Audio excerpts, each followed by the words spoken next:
రక్తస్రావం గల స్త్రీ యేసుని గురించి విని వచ్చి ఆయన ముట్టుకుంది, స్వస్థత పొందింది. కానీ శిష్యులకు అధికారం ఇచ్చాడు. నన్ను తండ్రి పంపించిన ప్రకారం నేను మిమ్మల్ని లోకానికి పంపుతున్నాను. వెళ్ళి పరలోక రాజ్యం సమీపించిందని చెప్పండి.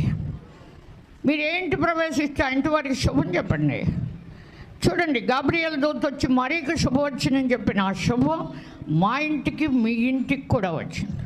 ఇల్లు అంటే ఇల్లే కాదు, నీవే దేవుని ఇల్లు. దేవుని స్తోత్ర. ఆకాశం మహాకాశం పట్టజాలని దేవుడికి సొలొమోను చక్కటి మందిరం కట్టించాడు.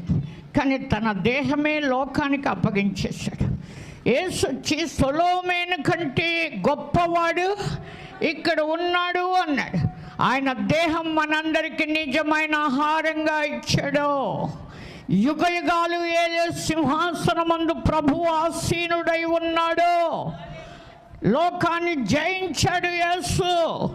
నేను లోకమును జయించిన తండ్రి సింహాసనం మీద కూర్చున్న ప్రకారము జయించువానిని నాతో కూడా నా సింహాసనమందు కూర్చుండనిస్తాను అన్నాడు. దేవుని స్తోత్ర.